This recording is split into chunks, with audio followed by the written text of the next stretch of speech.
नमस्कार दोस्तों, स्वागत है आपका आपके YouTube channel always on top in TET में।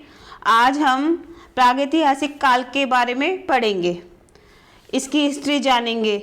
ठीक है, इतिहास प्रागैतिहासिक काल प्रमाण के आधार पर समझना पड़ता था। इसमें सिर्फ प्रमाण मिलते थे, उनके आधार पर समझना पड़ता था। इन्हें 3 भागों में बांटा गया था: प्रागैतिहासिक काल, प्रत्यागैतिहासिक काल और ऐतिहासिक काल। प्रागैतिहासिक काल में तो प्रमाण के आधार पर समझना पड़ता था। प्रत्यागैतिहासिक काल में इसमें लिखित प्रमाण मिलते थे, परंतु उन्हें पढ़ा नहीं जा सकता था। और ऐतिहासिक काल में क्या होता था, इसमें हमें लिखित प्रमाण मिलता था, साथ ही वह पढ़ा भी जा सकता था। ऐसे ही प्रागैतिहासिक काल में देखिए, ये 3 भागों में बांटा गया है: पूरा पाषाण काल, मध्य पाषाण काल और नव पाषाण काल। तो इसमें पूरा पाषाण काल का समय देखेंगे आप, 30,000 ईसा पूर्व से लेकर 25,000 ईसा पूर्व तक रहा था। इसमें मानव क्या करता था? शिकार करना सीख गया था। मानव को कार्टिजाइट के नाम से जाना जाता था और आग की खोज हो गई थी।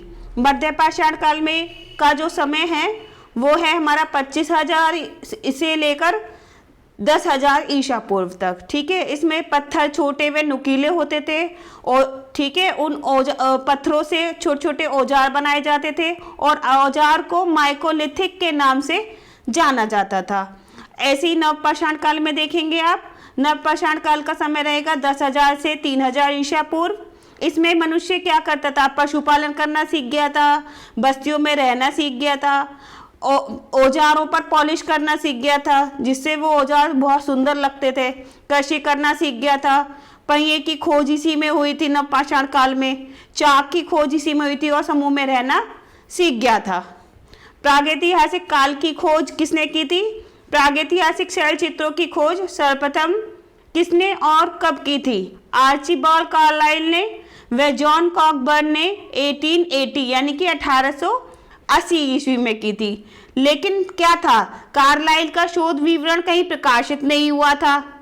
ठीक है, केवल उसकी सूची भर फरवरी 1883 ईस्वी की professor Asiatic society of Bengal की सूची में दे दी गई थी। परंतु कॉकबर्न ने अपनी शोध का सचित्र वैज्ञानिक विवरण एशियाटिक सोसाइटी ऑफ बंगाल के जर्नल मेशन को 1883 में प्रकाशित करा दिया था। इसमें औजारों की खोज हुई थी। औजारों की खोज किसने की थी? ब्रूसफुट नामक विद्वान ने की थी। कब की थी? 1863 में, 1863 में। कहाँ की थी? मद्रास के समीप पल्लावरम स्थान पर। ठीक है, इसमें कुछ अवशेष प्राप्त हुए थे जिन्हें फॉसिल भी बोलते हैं। ठीक है, वो किसने की थी उसकी खोज?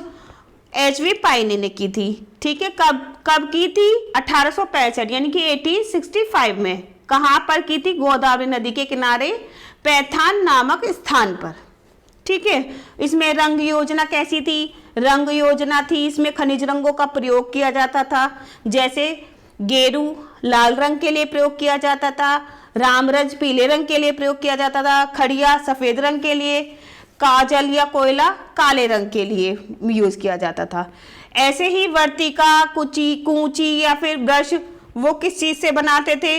नरकुल को काटकर कूची बनाकर रंग करते थे, या फिर कहीं कहीं अपनी उंगलियों का भी इस्तेमाल करते थे।